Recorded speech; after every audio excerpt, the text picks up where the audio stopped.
Bismillah, la haula wala quwata illa billah.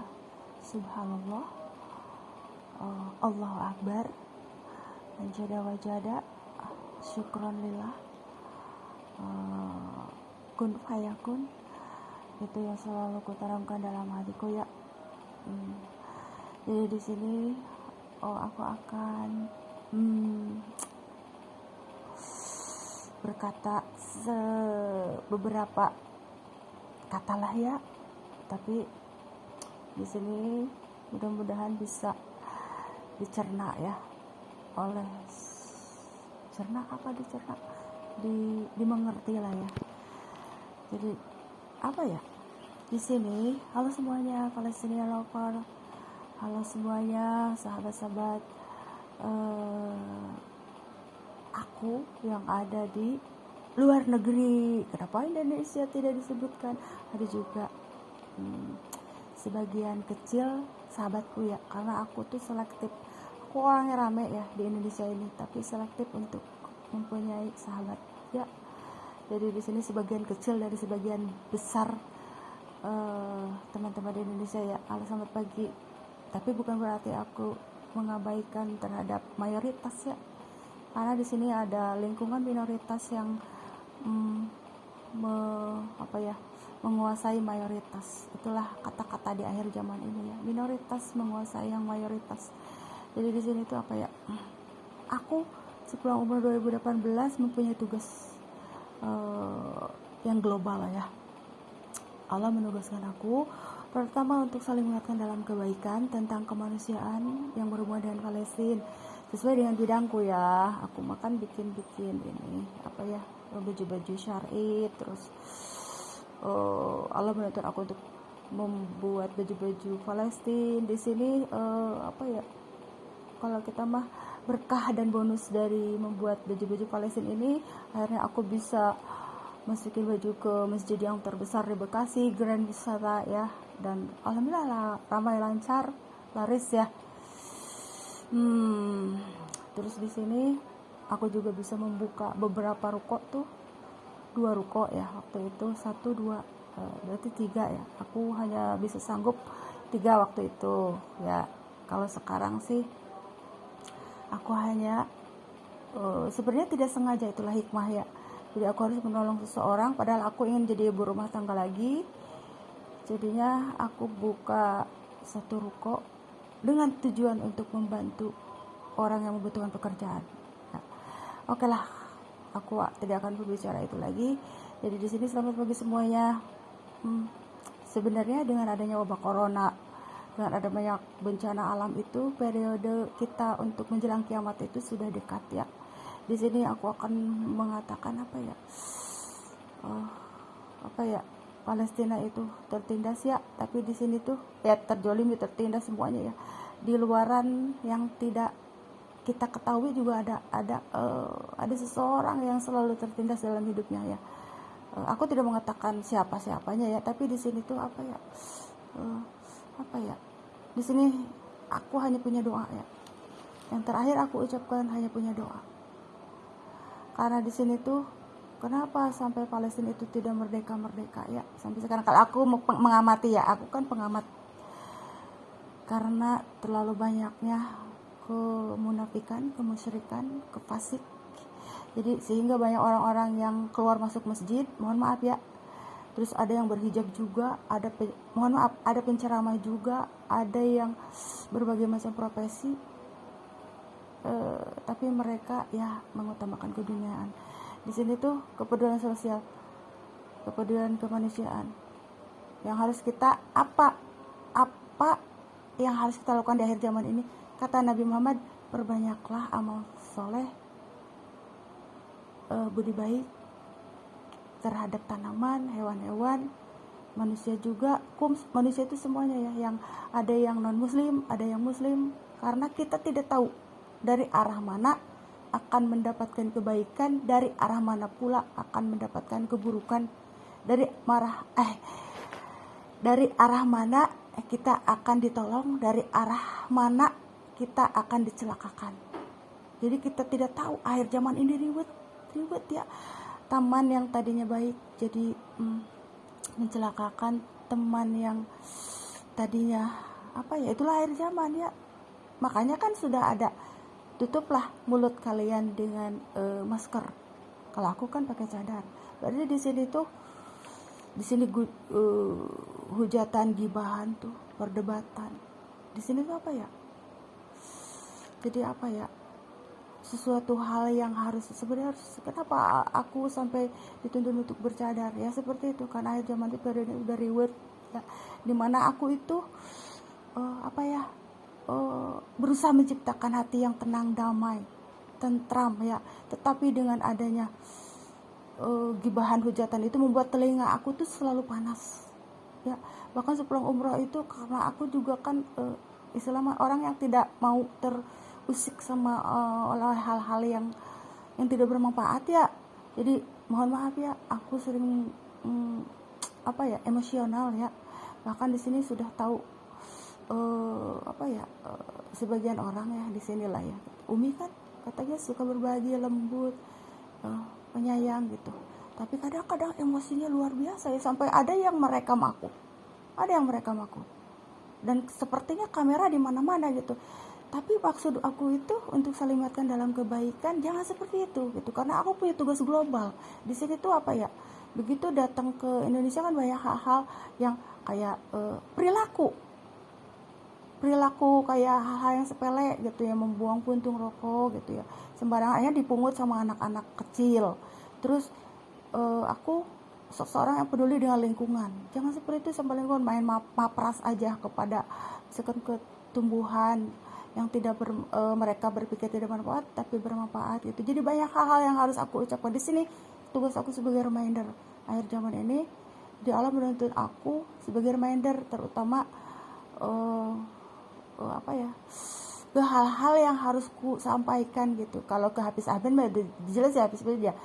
Tapi tugas aku sudah selesai dengan Hafiz Ahmed. Terus aku juga seperti berkeliling ya, singgah-singgah gitu ya ke Maher Zain gitu ya. Sebelum kiamat datang, kita harus berusaha untuk memperbaiki diri menjadi lebih baik ya. Jangan lihat aku, tapi lihatlah apa yang kulakukan dan apa yang kupegang gitu ya. Di sini tuh Palestina mah enggak kita bela juga akan selesai dengan sendirinya ya. Mungkin selesai dengan sendirinya menjelang kiamat kali ya. Aku juga sama. Pokok penderita. Aku tuh nggak berhenti ya, ada misalnya gitu. Aku tidak akan membahas aku ya, karena aku tidak enak dengan pihak-pihak lain, disangkanya nanti aku tidak bahagia. Aku tuh hidup bahagia loh ya. Siapa lagi yang membahagiakan kita kecuali diri kita sendiri gitu. Aku tidak pernah bersandar kepada suami, tapi aku bersandar kepada hatiku sendiri, menjaga hatiku agar tenang, tentram, dan damai. Di sini tuh banyak hal-hal yang harus diutarakan sama aku ya. Jadi selama ini ya itulah, bukan terlalu sedikitnya umat Islam ya yang mukmin. Sebenarnya aku ini paham rahmatan lil alamin ya, tidak mau peperangan, pertikaian, perdebatan, apalagi akhir zaman ini ya itulah dia, karena metode-metode politik yang salah ya dan kotor ya. Tapi disinilah qadarullah ya, sehingga politik yang paling terbesar kan yang dikatakan seperti guru-guru besar, politik apa yang paling berbahaya?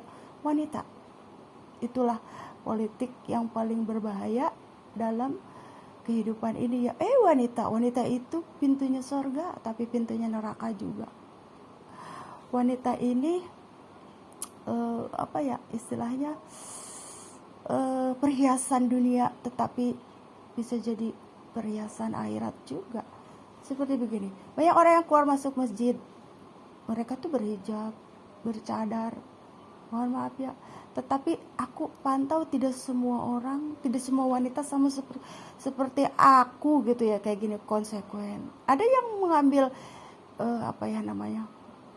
mengambil baju ya sama-sama seperti aku. Jadi tidak sembarangan orang ditunjuk sebagai ahli hikmah. Di sini tuh mohon maaf ya, aku sudah punya suami aku adalah Ustadz Al-Hikmah. Terus siapa dong Ustadz Al-Hikmah itu? Ustadz Al-Hikmah itu selalu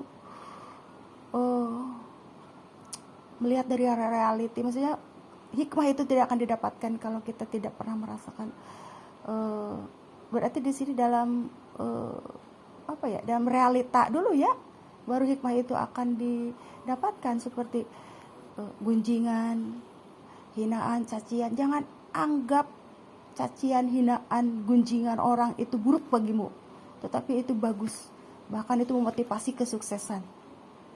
Jadi banyak orang yang gini, ketika diuji dengan misalkan cercaan, hinaan orang, akhirnya pergi ke dukun, ke orang pintar. Terus ada juga ustadz yang berbalut dukun yang berbalut ustadz. Jadi mereka itu ya biar tidak di auranya gitu lah. Tapi intinya di sini oke lah, jangan ngebahas itu. Jadinya itulah kesabaran. Berarti ya di sini tuh perbanyaklah amal baik budi baik. Jangan anggap orang-orang yang memprovokasi kita gitu. Kadang aku pusing ya menghadapi orang seperti provokasi. Banyaknya provokasi, intimidasi itu luar biasa.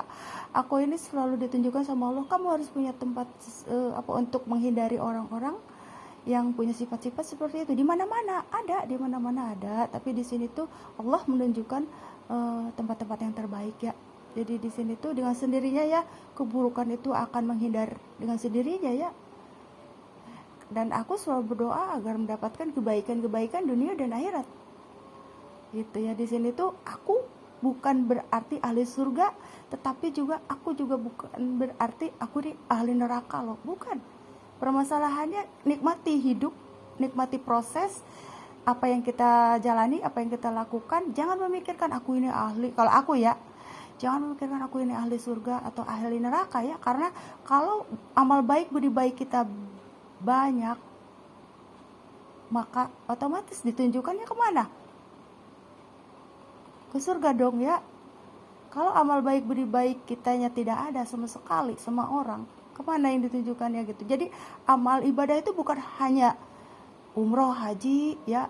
Kalau menurut aku ya, karena banyak orang-orang yang pulang umroh, pulang haji juga bahil tetap ya, mohon maaf ya. Terus menggunjing orang, memprovokasi orang, mengintimidasi. Banyak orang yang keluar masuk masjid, bahkan ada ini yang teralami sama aku. Dia itu penceramah, tapi itu penyakit hatinya ada, hasad. Jadi di sini tidak sembarangan orang untuk dijadikan alih hikmah. Tidak sembarangan wanita, tidak sembarangan orang yang bercadar, tidak sembarangan orang yang berhijab. Ini yang berdasarkan realita ya. Sampai aku ini harus bagaimana ini, pantesan saja ya hidup di akhir zaman ini sulit sekali, sulit. Yang aku khawatirkan generasi muda ke depan, bukan hanya Indonesia aja tapi seluruh dunia. Karena aku penyayang yang non muslim, yang kaum Nasrani. Aku paling sayang, yang paling aku rindukan tuh kaum Nasrani itu. Suka ditanyain, kemana sih Ocha, kemana sih yang lainnya, si Beta, oh udah pada kuliah alhamdulillah gitu, misalkan gitu ya. Aku selalu merindukan kaum Nasrani. Tapi di sini karena banyaknya ulah kaum provokator, kaum musyrik dan munafik itu yang membuat runyam situasi ya. Aku ini paham rahmatan lil alamin, semuanya itu dikasih rezeki ya, semua orang di dunia ini ya. Jadi aku tuh ingin berbagi. Kalau berbagi itu tidak pilih-pilih, berbagi pisang sama semuanya. Jadi tidak dilewat. Kalau ada yang non muslim, mau nggak ini pisang, aku tawarin gitu ya. Terus kalau itulah hikmah ya. Jadi di sini tuh aku menolak kemauan nenek aku. Kenapa kamu tidak mau jadi penceramah di masjid? Apa aku menginginkan aku jadi perawat? Kenapa kamu tidak mau jadi perawat di rumah sakit? Karena akhir zaman, Bo. Repot akhir zaman ini. Yang membuat repot itu yaitu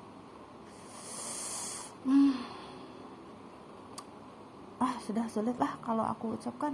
Jadi aku benar sekali kalau aku menolak menjadi perawat di rumah sakit. Ya aku kan tidak tanpa alasan yang jelas aku keluar dari rumah sakit gitu ya sebagai perawat. Yang penting aku punya sertifikat buat kenang-kenangan. Coba aku cuma begini, di saat semua orang bertanya buat apa, buat kenang-kenangan aja. Karena terus terang saja aku masuk perawat itu bukan kemauanku, tapi kemauan dari ayahku. Apa aku sebagai seorang anak yang berbakti kepada apaku, aku masuk ke perawatan. Padahal aku direkomendasikan jalur prestasi ke Unsud waktu itu. Dan aku sangat ingin sekali kuliah ke Unsud ya, dengan hasil jeripayahku selama 3 tahun di SMA ya. Sampai guru-guru, sayang banget tuh Neng katanya, sayang banget tulis katanya itu tidak diambil gitu ya. Tapi aku sebagai seorang anak yang berbakti kepada apa aku harus sekolah ke Akper ya, mohon maaf ya. Tapi aku bersyukur, tetap bersyukur, meskipun aku tahu nggak rasanya ketika aku ke asrama waktu itu BTH ya, aku ngerasa dibuang sama ayah. Kenapa aku dibuang ke rasanya dibuang gitu ya. Karena apa saya, kenapa? Ternyata akhir zaman ini kamu harus mengobati sendiri. Di saat teman-teman kamu tidak benar-benar banyak teman-teman gue yang berpolitik, sampai datang ada yang seseorang yang sahabat pria aku yang menjadi mantri waktu itu. Liz, aku katanya waktu itu sempat pinjam uang ya, karena kenapa kata aku malah ngomelin, kamu sih jadi PNS tapi makan gaji buta. Aku sampai ngomong seperti itu karena dia selalu curhat. Semua teman-teman pria aku itu suka pada curhat ke aku ya. Sampai ada yang satu orang ya waktu itu ya, terus aku omelin, makanya jangan jadi PNS kalau hanya makan gaji buta. Aku sampai seperti itu. Jadi di sini tuh banyaknya orang itu pada ada runyam lah ya. Jadi makanya aku memilih yang wira swasta gitu, yang santai, banyak berderma, berbagi gitu aja lah. Di sini tuh jadi aku akhirnya tahu apa tujuan hidup aku. Akhirnya membebaskan aku untuk silakan kamu mau ke Istiqlal katanya. Aku meninggalkan yayasan pemberian yayasan konsumen kesehatan waktu itu, tapi aku oper ke adik aku karena aku kan sudah punya, maksudnya qadarullah ya, aku harus mencari tempat persinggahan yang seperti seperti ke lubang semut gitu ya. Jadi di situ jadi seperti ngumpet gitu ya. Jadi Padepokan Genbo itu benar-benar luar biasa, memberikan keberkahan, sehingga aku banyak berbagi melakukan banyak hal ya, mulai belajar bercocok tanam, terus berniaga ya. Terima kasih banyak.